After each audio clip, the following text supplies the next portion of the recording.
All right. Hello and welcome. Thank you for being here. This is the Bitcoin Escape Hatch, a Bitcoin only education resource where the signal is information and the outcome is financial freedom. This is actually a re recording of the first video I ever did. I recorded it just whatever I had around the house as far as recording devices goes, and the audio was just so bad I couldn't handle it anymore. So I upgraded, and this is actually a re recording of it. And without any further ado, let's get into it. As somebody who's been in Bitcoin for years and has gone down many Bitcoin rabbit holes, I still find myself learning something new every day. So my goal for this channel is to break down the educational hurdles that come with learning about this amazing invention. In future videos, I'll be diving into the many different aspects of what make Bitcoin amazing and trying my best to explain it in a way that most newcomers can understand. So, well, just as the title of this video says, today we're talking about store value. I wanted to start here because not only are the numbers behind this concept just insane and truly mind-blowing, whenever I try to talk about Bitcoin store value, they always come back at me with, but what about volatility? And in this episode, we'll be breaking things down a bit. I'm so glad you're here. Let's get into it. A quick definition: a store value is an asset, commodity, or currency that can be saved, retrieved, and exchanged at a later time without suffering depreciation or debasement, thereby maintaining its purchasing power over time. Gold has been just that for centuries, but it's 2025, everything is going digital, and Bitcoin is the digital version of gold with futuristic upgrades like portability, immutability, and thanks to its supply cap, scarcity. Now, as I mentioned before, I think the number one rebuttal I hear from people whenever I talk about Bitcoin is volatility. And yes, Bitcoin is volatile. As of this recording, we just went through a almost 30% correction and we're already back up a few percent. So I'm not arguing its volatility. One day it's up 10% and another day it's down 30, or over the last month. It's like the stock market, but with a caffeine addiction, just like myself. Cheers to coffee. Wouldn't be anywhere without you. Now, you're probably wondering how an asset like that holds value, and that's very understandable. But there's a difference between volatility and store value. An easy way to think about it is volatility is the short-term noise, and the store value is the long-term signal. Like most investments, you would normally hold them for at least a few years. And for the sake of this video, we'll use a 5-year time frame. One of the ways we can look at Bitcoin as a store value is to look at its compound annual growth rate, or CAGR, as I'm sure as many people have heard. The compound annual growth rate shows the steady yearly growth. It's like saying it grew this much per year on average. So again, for the sake of this video, we're going to stick with a 5-year time frame. Bitcoin's compound annual growth rate over the last 5 years is about 50%. If you bought the March 2020 low, it's over 100%. And if you bought the peak of 2021, like myself, and held, it's closer to 30.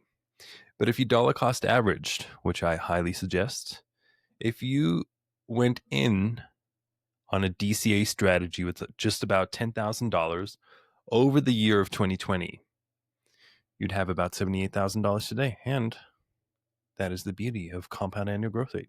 So why does it matter? It's actually very important to understand because of something called debasement, also known as money printing, or as the central banks like to call it, quantitative easing or stimulus. Central banks have this insane power to magically create money out of thin air, and it's been going on for decades. These days, they don't even physically print the money anymore. Remember those videos, and we still see them today, where the money printers print out these giant slabs and those people stand there and they're smiling like crazy people. My boys thought those videos were just insane. Anyways, onwards. Debasement comes as easy as a few keystrokes on a computer in the form of stimulus. Like the US dollar, the loonie, and many other currencies, these are continuously debased. If they have the option to print it without any resistance, or they're able to call it something like quantitative easing or stimulus and just add a couple of zeros, they're going to do it. It's just too easy for them to do that. And every time they print more money, the money in your bank account is devalued. The prices of everyday goods goes up, food, gas, rent. All of these are affected by debasement, and prices skyrocket because there's more money chasing the same amount of goods. And the way I like to think about it is think about Kool-Aid. When you're making Kool-Aid, you throw your solution in and then you add your water to make it taste just right. But imagine the water that they're adding is the amount of money they're printing, and the solution is the purchasing power of your dollars in your bank account. And basically they're just pouring it in there until it's over. It's already been overflowing. It's been overflowing for years. And we're going to get into the numbers a little later, and you'll see what I mean by those overflowing numbers. And I hope you're sitting down for them because, like I said, they're mind-blowing. They're insane. It's criminal. It's insane. Anyways, the US dollar, since the Federal Reserve was started in 1913, has lost 96% of its purchasing power due to money printing. $100 back then buys the same as $4 does today. The glass is overflown. And in the last 5 years, the US M2 money supply, which is the broad measure of cash and easy money, the money they print, jumped from 15.4 trillion in January of 2020 to 22.2 trillion now, which is a 44% increase. It's just insane. It's another way of saying, of all the money that's ever been created, they created 40% of it in the last 5 years. It's just wild. It is so crazy. That's trillions of dollars created out of thin air, eroding people's savings by around 30% in real buying power. And for us here in Canada, it's no different. The Canadian dollar has lost 96% of its value since 1914. And just like the US dollar, $100 back then buys about what $4 does today. And since 2020, Canada's M2 money supply exploded from roughly 1.9 trillion to 2.74 trillion. Also about a 44% increase. This means higher grocery bills, skyrocketing cost of living, insane housing prices, and the one area where I think it's going to hit people the most and where it's going to be just too late is retirement. They're literally on life support. And as we say in Bitcoin, don't trust, verify. So I encourage you to go look at the debt clock of your country and see for yourself. You're just going to see a number that keeps turning over and turning over. And that's just money they make out of thin air. So if you do go and look at that, remember these next few numbers that we're going to go over. Because what I wanted to do is break down the difference between a million, a billion, and a trillion. A million is a big number, but still a number that most people can wrap their heads around. Imagine 1 million seconds. That's about 11.5 days. If you stacked 1 million $100 bills, it'd reach about 100 meters, the height of a 30-story building. A million is real money. A nice house, a small business, a solid retirement. For now. Now, how about a billion? 1 billion seconds? That's 31 years, a whole generation. I'm sure you can see where I'm going with this. But let's just keep going. Stack 1 billion $100 bills, and you're looking at 100 kilometers, higher than the edge of space. A billion is government money, what a small country spends in a year, or what the US just doles out in foreign aid. It's 1,000 millions. It's not just more, it's a whole lot more. Now, a trillion. 1 trillion seconds is 31,700 years. If you went back in time, that amount, that would take us back to the last ice age, when most of North America was covered in 200 feet of ice. So it's just kind of crazy. Anyways, that's 1,000 kilometers. If you stacked $1 trillion $100 bills, it would reach from New York to Chicago. $1 trillion is central bank money, what the Fed created in months during 2020. It's 1,000 billions, or 1 million millions. This is the scale where the leap in debasement erodes savings. You can't add that much money into the system and not expect things to just fall apart. Remember, 96% of the US dollar, 96% of the Canadian dollar just erased ever since they just felt like they could start printing money. Now, just to recap, in the last 5 years on the stimulus they did since November 2020, the Federal Reserve created about 6.5 trillion new dollars with a few keystrokes, from 15.5 trillion 5 years ago to 22 trillion today. This is the new money they created, not the total debt. Just for a little bit of clarification there. Think of it this way. They added 6.5 million millions, enough brand new money to hand every American family of 4 a check of $78,000. Instead, they sent everybody $1,400, and the rest of the money flowed into banks, bonds, stocks. This is called the Cantillon effect. Those closest to the money printer always benefit first and the most.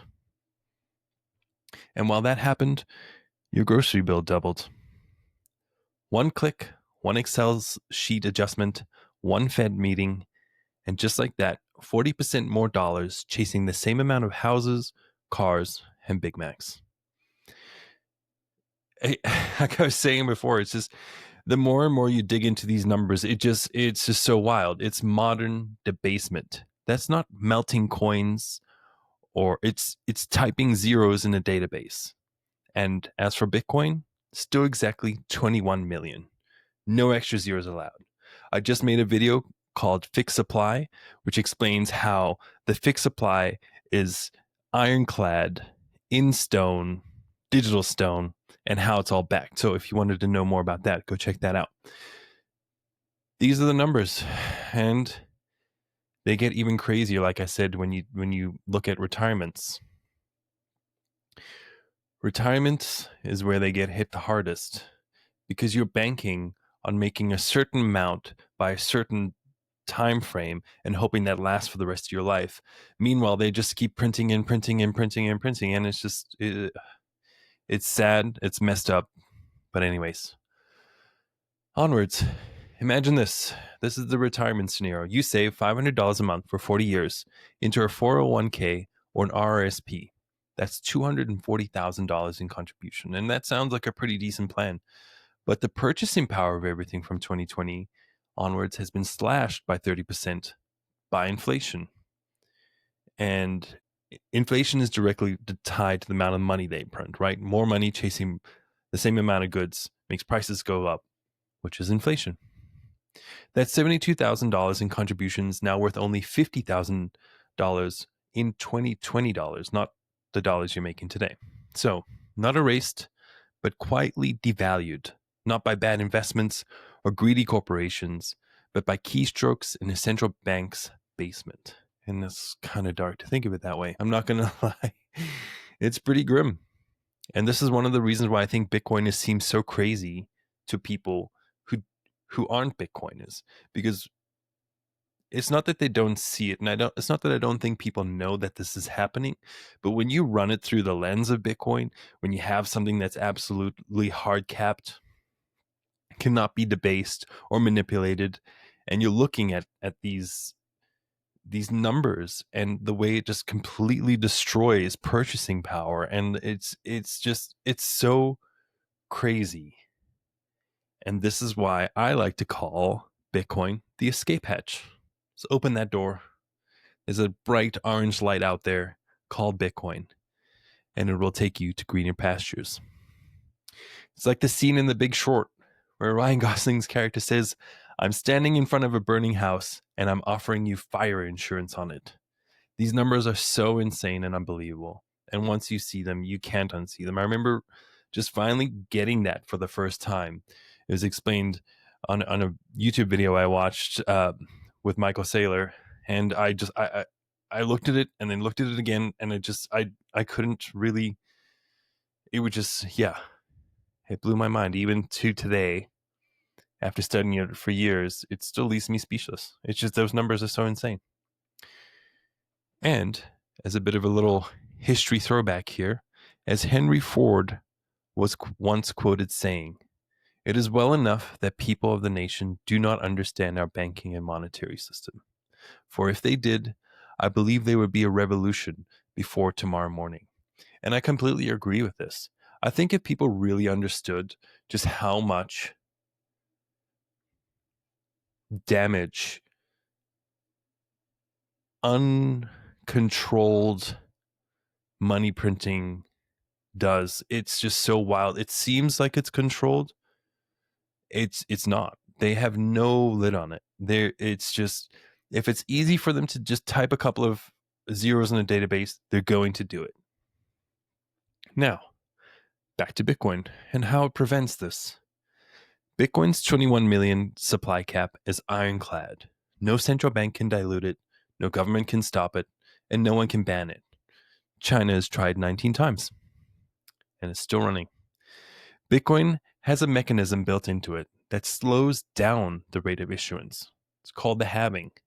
Every 4 years, the mining rewards gets cut in half, slowing the new supply that enters the system to a crawl.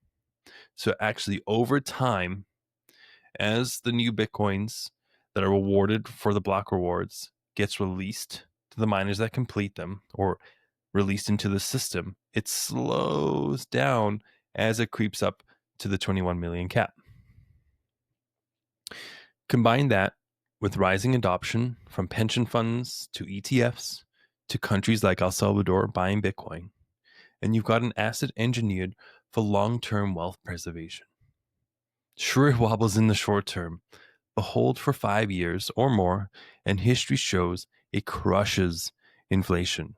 Remember that number? If you DCA'd on average, the average compound annual growth rate for Bitcoin is 50%, even with the giant dips like the one we're experiencing now.